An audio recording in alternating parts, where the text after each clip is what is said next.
Hello! আজকে যে জুয়েলারিটা তোমাদের সাথে শেয়ার করছি এটা একটা ক্লে চোকার। আর এই যে দুর্গার একটা ছোট্ট ফেস রয়েছে, এটা আমার একটা ফেসবুক পেজ থেকে কেনা। এই ধরনের ফেস যদি তোমরা নিজেদের জন্য অর্ডার করতে চাও তাহলে আমাকে বলো। তো আমি যেখান থেকে অর্ডার করেছি সেখান থেকে অর্ডার নাম্বার তোমাদের সাথে আমি শেয়ার করে দেবো। এরপরে আমি এই যে চোকারটা রয়েছে একদমই সিম্পল চোকার করব। তার জন্য ক্লে দিয়ে আমি ছোট ছোট কয়েকটা শিউলি ফুল বানিয়ে নেব। তো প্রথমে আমি ছোট্ট করে গোল করে একটা ক্লেকে রাউন্ড করে নিয়েছি। তারপরে এই কাটার যে চাকুটা রয়েছে এটা দিয়ে 6টা ভাগ করে নেব। তারপরে এই যে ক্লে টুলসগুলো রয়েছে এই ক্লে টুলসের চ্যাপ্টা ধরনের সেটা দিয়ে পাপড়িগুলোকে আমি সামনের দিকে প্রেস করে দেব, যাতে পাপড়িগুলোর মাঝখানটায় একটু শেপ থাকে, ঢেউ খেলানো থাকে, সেটা করে নিচ্ছি। আর গ্যাপগুলোর মধ্যে যখন জয়েন্ট হয়ে যাচ্ছে তখন আমি এই চাকুটা দিয়ে সেগুলোকে ফাঁকা করে দিচ্ছি। আর মাঝখানে আমি এই ডট টুল দিয়ে শিউলি ফুলের মাঝখানে আমি একটু ডট দিয়ে দিচ্ছি।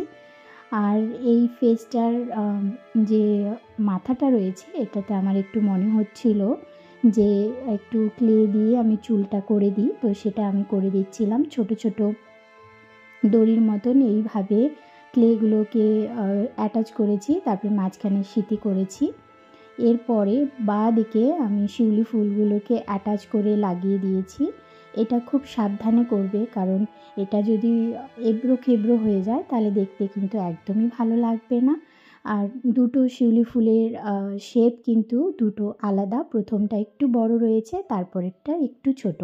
তো চোকারটা আমার একদম রেডি। এরপরে কালার করব। কালারের সবার প্রথমে আমি সবসময় বলি যে এখানে হোয়াইট একটা বেস কালার আমরা ইউজ করি, তারপরে 2 বা 3টে কোট দিয়ে দিই, তারপরে মিডিলটা শিউলি ফুলের যে অরেঞ্জ কালারটা থাকে সেটা করে নিয়েছি।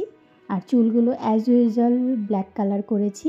তো পুরো চোকারটা আমার মোটামুটি রেডি। এরপরে সবথেকে ইম্পর্টেন্ট পার্ট হলো ভার্নিশ করা। আর মাঝখানে সিঁথিতে আমি রেড ফেব্রিক কালার ইউজ করেছি সিঁদুর হিসেবে। তো পুরো চোকারটা আমার রেডি। এরপরে আমি কয়েকটা ফাটা ঘুঙরু যেগুলো থাকে সেই ফাটা ঘুঙরু এখানে দিয়েছি। আর অ্যাশ কালারের 2টো কটন বল আমি এখানে ইউজ করেছি। তো সেগুলোকে অ্যাটাচ করে নেওয়ার পরে পুরো চোকারটা আমার একদম রেডি। এই ধরনের সিম্পল চোকার যদি তোমরা নিজেদের জন্য অর্ডার করতে চাও তাহলে অবশ্যই আমাকে কন্ট্যাক্ট করতে পারো। Thank you.